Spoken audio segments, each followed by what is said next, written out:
Science classes by Ranjeet Kumar में सभी का स्वागत है। आप सभी पढ़ रहे हैं क्लास फिजिक्स फॉर क्लास 8। ये आपका चैप्टर 13 है एनसीईआरटी का। साउंड चैप्टर को हम लोगों ने ख़त्म कर दिया था। आज हम लोग इसका समरी करने जा रहे हैं। तो समरी हम लोग अब इसका कीवर्ड करने जा रहे हैं।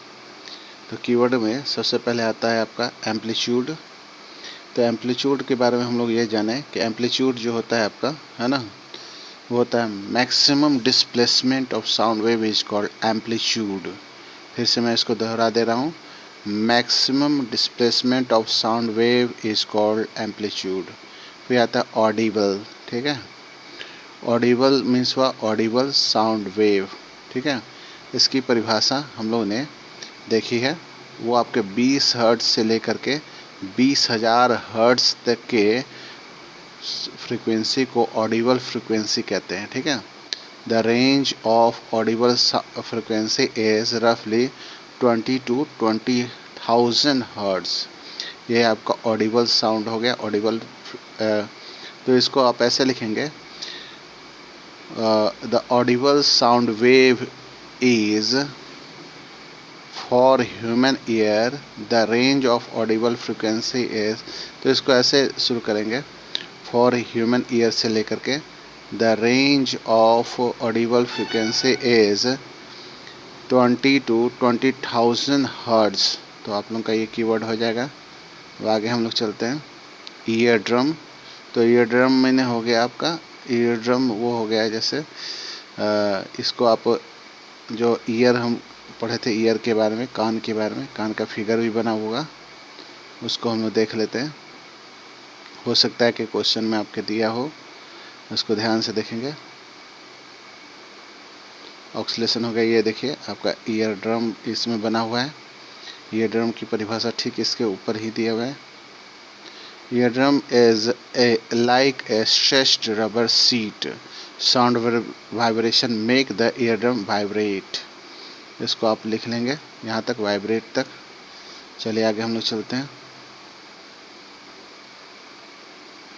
आगे आपका है हर्ट्ज। ठीक है, हर्ट्ज का यहाँ दिया है। हर्ट्ज मीन्स हो गया आपका हर्ट्ज। ठीक है, the frequency is expressed in hertz. The frequency is expressed in hertz, H Z हो गया हर्ट्ज। हर्ट्ज के बाद से आपका आता है लार्निक्स। तो sound voice box is called larynx. ठीक है, लाउडनेस। ठीक है, लाउडनेस की का डेफिनेशन यहाँ देखते हैं हम लोग, दिया है कि नहीं दिया है। लाउडनेस, इसमें लाउडनेस नहीं दिया है। चलिए लाउडनेस हम लोग देखते हैं किताब में कहाँ दिया है, वहाँ हम टिक आउट कर देते हैं। इस वीडियो को रोक करके आप देख सकते हैं, या देख लीजिए कहाँ पे है, वहाँ मैं बता दूंगा आपको। नॉइस पॉल्यूशन है ये, तो इसको और ऊपर होगा लाउडनेस।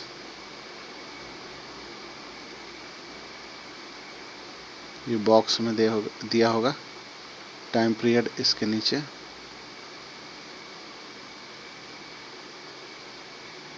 देखिए, loudness of sound is proportional to the square of amplitude of the vibrating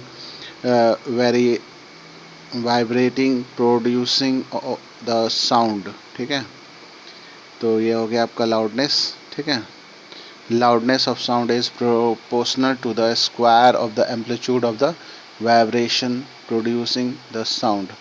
ठीक है, आगे हम लोग बढ़ते हैं। लाउडनेस हो गया, लाउडनेस के बाद हम लोग आते हैं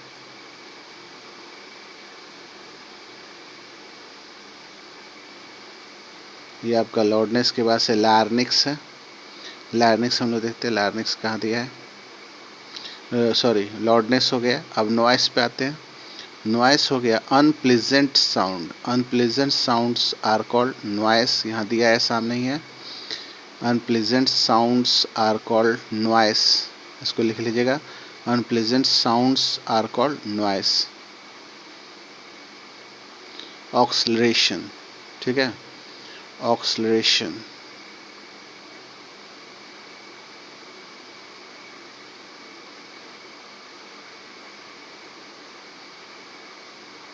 ऑक्सीलेशन। तो ये ऑक्सीलेशन जो है आपका वाइब्रेशन की प्रॉपर्टी को ऑक्सीलेशन कहते हैं। देखिए तो फ्रीक्वेंसी का दिया हुआ है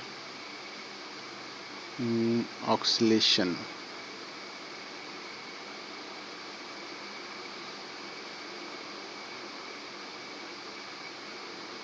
चलिए हम लोग देखते हैं ऑक्सीलेशन का कहाँ दिया है।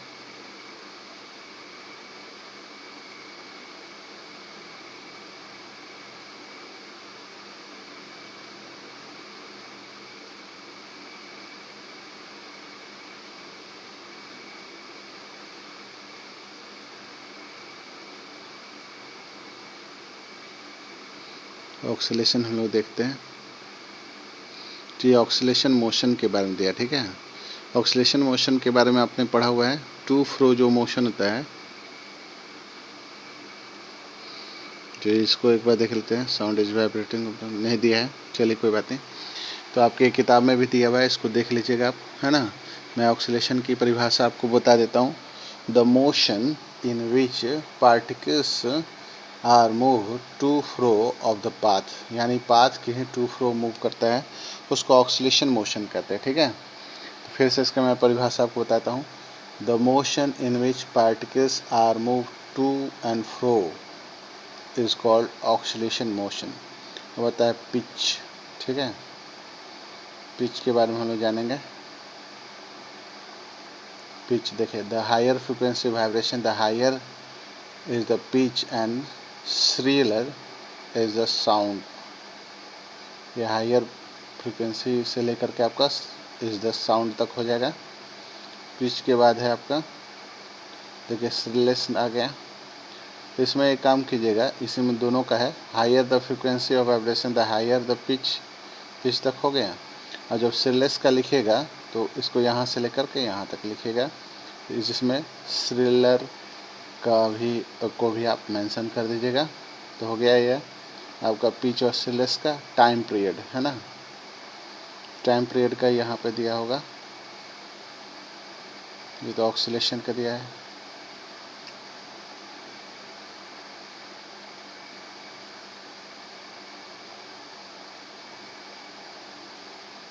टाइम पीरियड का इसमें नहीं दिया है, मैं आपको बता रहा हूँ। The inverse of frequency is called time period. ये टाइम पीरियड का हो गया आपका परिभाषा, लेकिन इसको इस तरह से भी लिख सकते हैं। The number of oscillation, sorry, time period से हम लोग ये जानते हैं कि कोई ऑब्जेक्ट जो है ना, जैसे मान लीजिए कि फ्रीक्वेंसी की परिभाषा होती है 1 सेकेंड में वो कितने बार वाइब्रेट करे, ठीक है। तो उसको बोलेंगे हम लोग फ्रीक्वेंसी। तो इसका उल्टा हो गया कि वह माने कितना माने दिया हुआ वाइब्रेशन है, माने कोई ऑब्जेक्ट मान लीजिए 30 बार वाइब्रेट कर रहा है, ठीक है। 30 वाइब्रेशन करने में वो कितना समय लगाता है, ठीक है। हाउ मच, इसको इंग्लिश में आप लिखेगा, how much a particle should be vibrate, sorry ये आपका इससे से नहीं होगा, टोटल वाइब्रेशन, ठीक है। Total vibration how much will be time taken, ठीक है, ये सही हो गया। टोटल वाइब्रेशन, किसी भी ऑब्जेक्ट का टोटल वाइब्रेशन करने में जितना समय लगता है उसको टाइम पीरियड कहते हैं। The time period is defined as the total number of vibration in how much time is called time period, हो गया।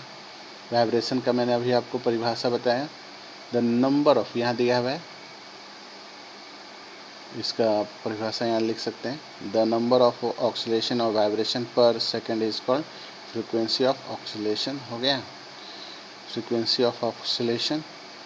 इसके बाद वॉइस बॉक्स है, तो वॉइस बॉक्स लार्निक्स एक ही चीज़ है, वही लिख दीजिएगा जो लार्निक्स में आपने लिखा है। Larynx is called voice box, या फिर ऐसे लिख सकते हैं वॉइस बॉक्स और larynx is that type of muscular device by which our sound is produced. Windpipe है ना, windpipes helps in the propagation of vibration, propagation of sound wave in our लार्निक्स और वॉइस बॉक्स। ठीक है, मैंने ये propagation में मदद करता है, उसको वितरित होने में मदद करता है, मैंने उसको मीडियम बनता है उसको मूव करने में। ठीक है, चलिए हम लोग ने इस प्रकार से इसका साउंड चैप्टर का जो आपका कीवर्ड था सारा हम लोगों ने कर लिया। आज की वीडियो में इतना ही। इस वीडियो को ज़्यादा से ज़्यादा लाइक करें, शेयर करें, सब्सक्राइब करें। Thank you, have a nice day. अब आप लोगों का इसके बाद हम लोग क्वेश्चन आंसर करेंगे। ये 1 नंबर क्वेश्चन से लेकर के आपका 8, 9, 10, 11, 12, 13 तक होगा। 13 तक आपका लास्ट क्वेश्चन है, तो हम लोग इसको सॉल्व करेंगे। आज की वीडियो में इतना ही। इस वीडियो को लाइक करें, शेयर करें, सब्सक्राइब करें। Thank you, have a nice day.